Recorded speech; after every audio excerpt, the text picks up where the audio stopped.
Waalaikumsalam warahmatullahi wabarakatuh. Nah, sebelum kita memulai pelajaran pada siang hari ini, marilah kita berdoa terlebih dahulu agar diberi kelancaran dalam menuntut ilmu.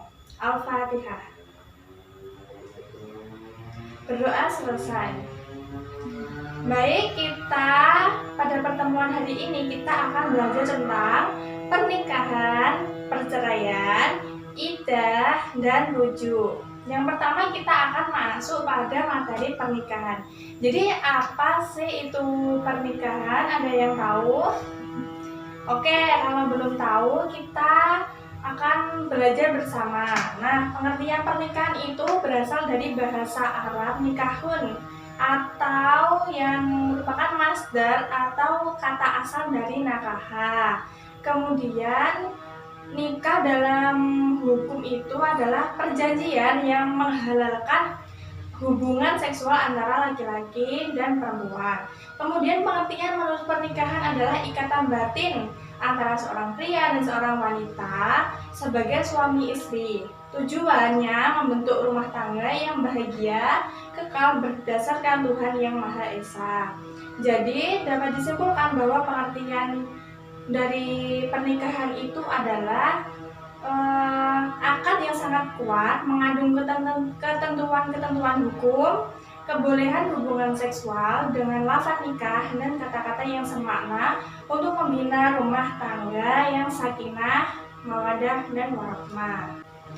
Nah, kemudian kita juga akan membahas tentang hukum pernikahan. Hukum pernikahan atau dalilnya itu terdapat pada Al-Quran Surat An-Nisa ayat 3 yang artinya, dan jika kamu takut tidak akan berlaku adil terhadap anak yatim, maka kawinilah perempuan yang kamu senangi, 2, 3, atau 4. Dan jika kamu takut kamu tidak adil, maka cukup 1 orang. Juga dijelaskan, diriwayatkan dari Abdullah bin Mas'ud radhiyallahu anhu dari Rasulullah SAW yang bersabda, "Wahai para pemuda, barang siapa di antara kalian yang mempunyai kemampuan, maka menikahlah, karena itu lebih baik dari menahan pandangan dan menjaga kehormatan.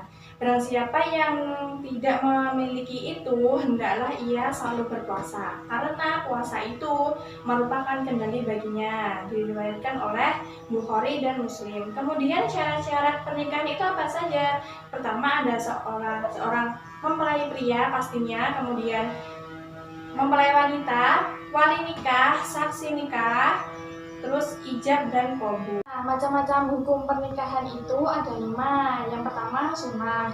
Kenapa sih dikatakan sunnah?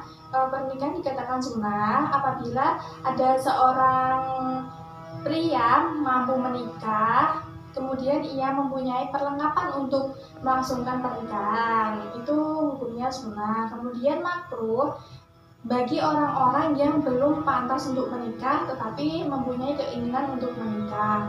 Terus wajib. Kenapa wajib? Karena telah pantas untuk menikah, berkeinginan untuk menikah, dan memiliki perlengkapan untuk menikah, tetapi ia khawatir akan terjerumus pada kemaksiatan. Kemudian haram apabila hanya untuk menyakiti pasangannya. Kemudian mubah karena belum ada dorongan untuk menikah. Nah, kemudian yang kedua kita akan membahas tentang perceraian. Jadi, apa sih itu cerai? Cerai itu berasal dari istilah Arab, talak. Kata talak diambil dari kata itlaq yang berarti melepaskan atau menanggalkan, atau secara harfiah itu membebaskan seekor binatang. Dalam hukum fikih, munakahat dikenal dengan istilah talak dan khulu. Kalau talak itu perceraian yang dimintai oleh seorang pria. Kalau khulu itu permintaan dari seorang wanita. Kemudian apa saja sih macam-macam talak? Nah, kalau ditinjau dari segi kemungkinan suami dapat merujuk atau tidaknya, maka talak itu dibedakan menjadi 2, yaitu talak raj'i dan talak bain. Apa sih itu talak roj'i? Talak roj'i yaitu talak di mana suami boleh merujuk ke istrinya pada waktu iddah. Talak roj'i ini adalah talak satu atau talak dua yang tidak disertai dengan iwad dari pihak istri. Talak roj'i ini memberi kemungkinan bagi suaminya ini rujuk kembali ke mantan istrinya, tetapi pada masa waktu iddah. Sedangkan pengertian talak bain yaitu talak yang suaminya itu tidak boleh rujuk kembali dengan istrinya, melainkan dengan melakukan perkawinan yang baru. Nah, sedangkan talak bain ini dibagi lagi menjadi dua macam, yaitu talak bain sugro dan talak bain kubro. Talak bain sugro adalah talak bain kecil, artinya talak satu atau dua disertai dengan pembayaran iwad dari pihak istri, kecuali dengan perkawinan yang baru.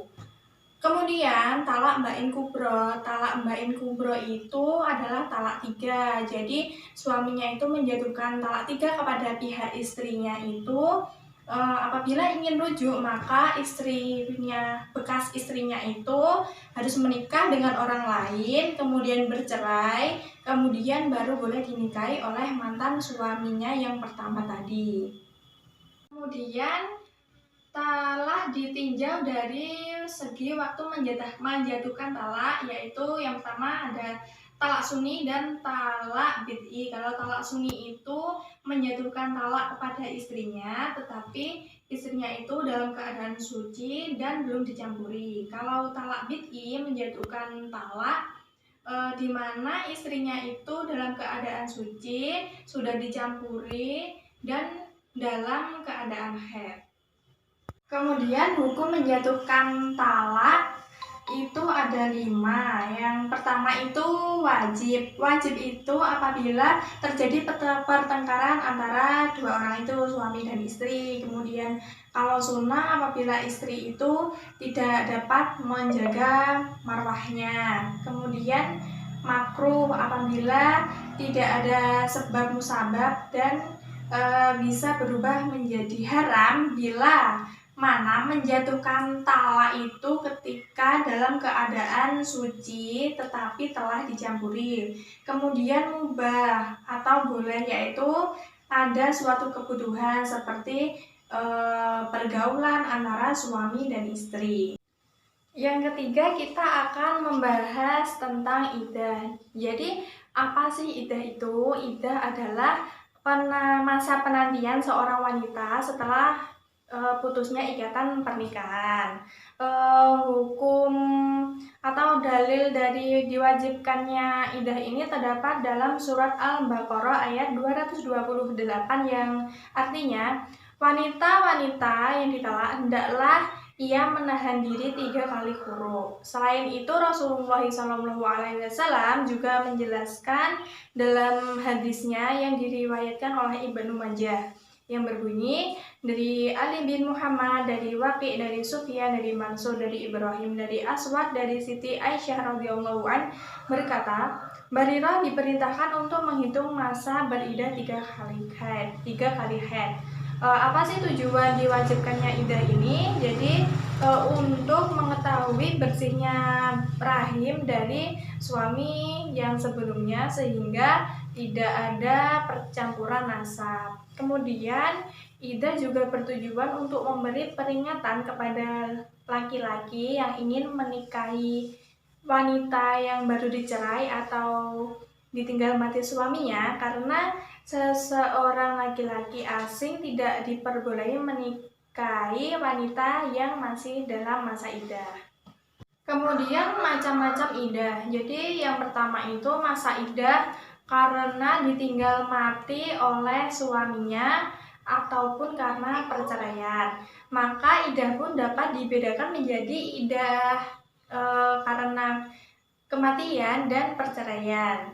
Nah, kalau iddah yang ditinggal mati oleh suaminya itu harus menjalani 4 bulan 10 hari. Sedangkan bagi istri yang ditinggal mati suaminya dalam keadaan hamil, iddahnya itu sampai melahirkan.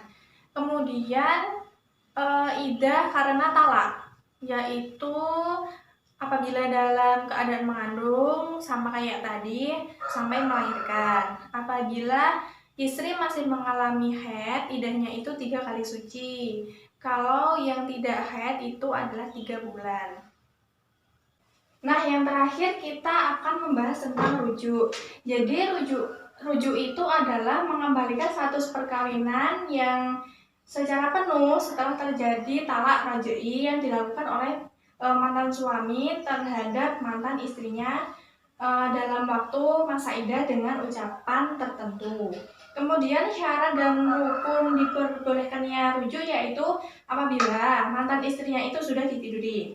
Kemudian talak yang dijatuhkan itu tidak disertai dengan iwat. Rujuk harus dilakukan pada waktu masa iddah. Kemudian suaminya harus melantunkan ungkapan-ungkapan rujuk. Oke, materi pada siang hari ini sudah selesai.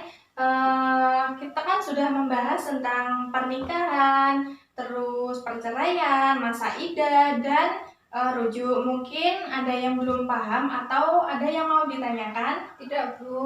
Oke, kalau tidak ada dan paham semua, maka kita akhiri pada pelajaran siang hari ini. Sekian dan terima kasih. Wassalamualaikum warahmatullahi wabarakatuh. Waalaikumsalam warahmatullahi wabarakatuh.